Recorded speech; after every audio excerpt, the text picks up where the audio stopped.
World of Warfare presents Operation Magic Carpet.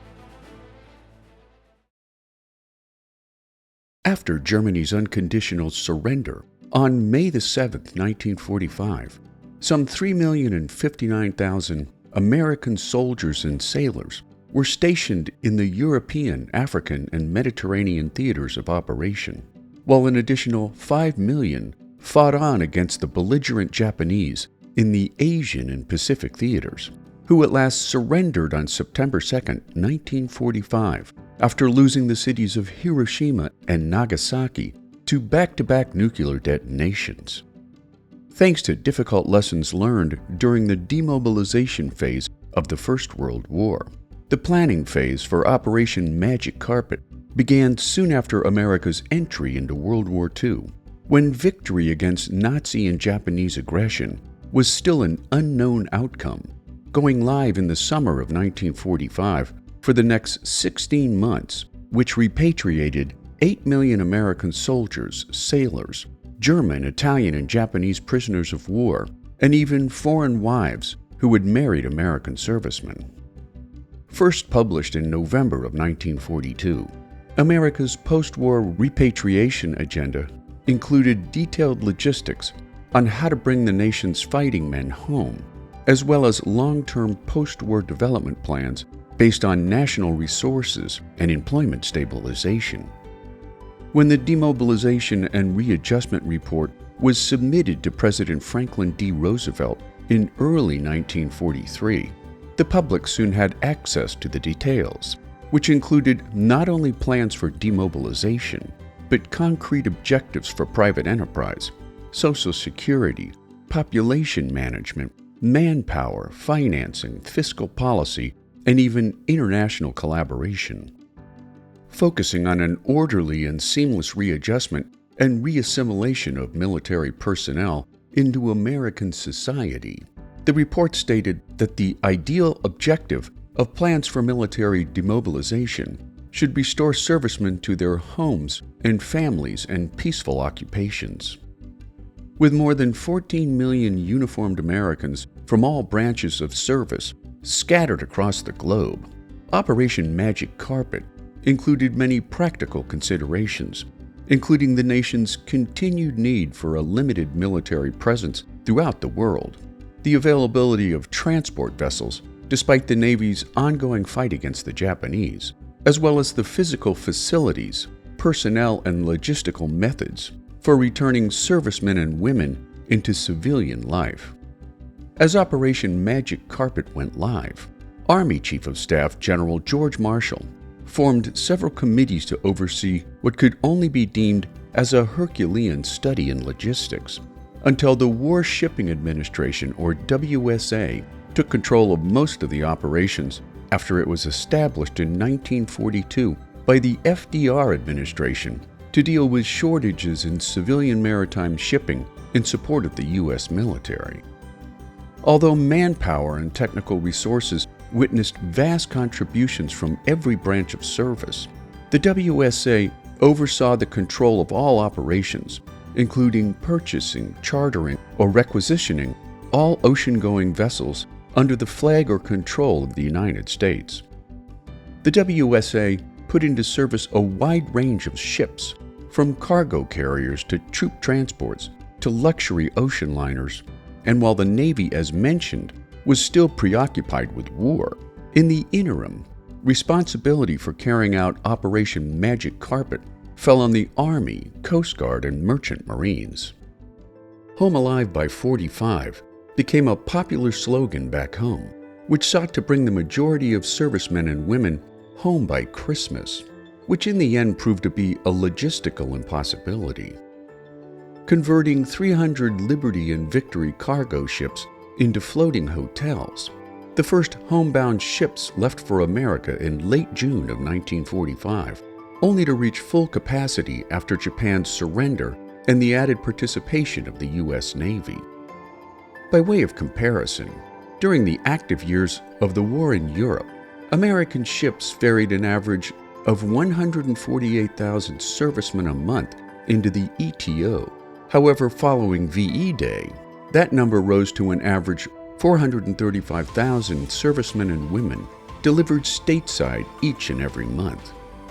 In the name of fairness, the WSA established the Advanced Service Rating Score, or point system, which established equitable repatriation eligibility based on months served, days in combat, wounds, special services, awards, number of dependents, and marital status. First in line, however, were recently released prisoners of war and the wounded, who rode home on hospital ships, while those deemed too unstable to travel by sea were airlifted home in troop transport planes and converted heavy bombers like the B-24 Liberator and the B-17 Flying Fortress.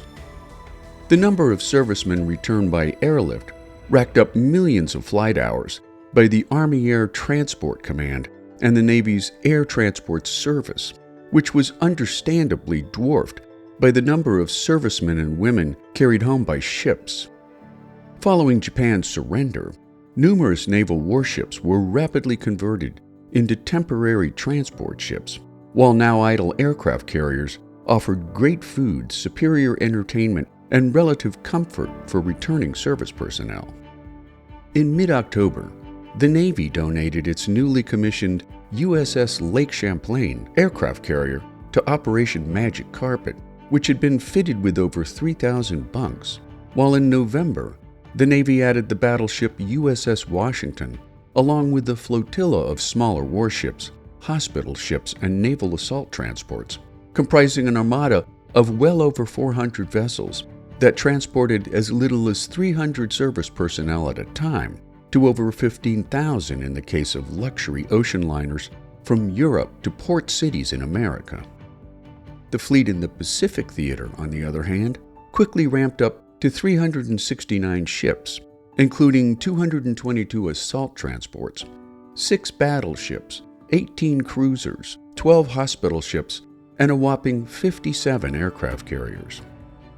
Reaching its peak of 700,000 troops returned home in December of 1945, average Americans did their part in helping servicemen and women disperse throughout the nation, all in an attempt to help soldiers make it home in time for Christmas. Some civilians gave away their train tickets to returning servicemen, while a trucker from Colorado drove 35 returning soldiers to their homes between Denver and Dallas. To add to the sense of patriotism and brotherhood, a good number of taxi drivers from Los Angeles delivered service personnel thousands of miles away to destinations in Chicago, Manhattan, and Pittsburgh, asking nothing in return but the cost of gas. One group of some 150,000 servicemen found themselves stranded on the West Coast on Christmas Day, prompting many to tell newspaper reporters that just being on U.S. soil was the best Christmas present a man could have. While at the national tree lighting ceremony on December 24th, President Harry S. Truman announced to the crowd that this is the Christmas that a war-weary world has prayed for. Between May and September of 1945, nearly 1.5 million Americans were repatriated in one of the most logistically audacious operations during the entire war, while by the end of the year, some 700,000 U.S. Army soldiers and more than 3.2 million U.S. Navy sailors remained stationed around the globe for reasons of U.S. security. The European stage of Operation Magic Carpet was deemed completed by late February of 1946, including some 500,000 foreign-born women who had married American soldiers during the war, under an offshoot of Magic Carpet known as Operation War Bride. As more and more service personnel had been repatriated to American soil, American ships began ferrying nearly 500,000 Germans and 53,000 Italian prisoners of war back to their homelands in Europe. In April of 1946, 29 troop transports ferried the last 200,000 soldiers and sailors from the Asian theater in China, Burma, and India, ending Operation Magic Carpet, save for requests through September of 1947 by families of the fallen to return their loved ones' bodies back to the States for burial. On average, 22,222 American servicemen and women were repatriated daily over the 16 months of Operation Magic Carpet. After 15 years of economic uncertainty brought about by the Great Depression, followed by the economic drain caused by 4 years of American involvement in World War II, Operation Magic Carpet repatriated servicemen who returned home weary of adventure, with a unified desire to settle down into family life with their sweethearts. Combined with educational benefits provided by the GI Bill, access to good jobs and affordable housing, the American baby boom was on almost the moment GIs hit American soil. While some couples rushed to wed and conceive children before soldiers shipped off to war, the real spike in marriages occurred after the war, when 2.2 million couples tied the knot in 1946 alone. With marriage came babies, and by the end of the same year, over 350,000 had been born.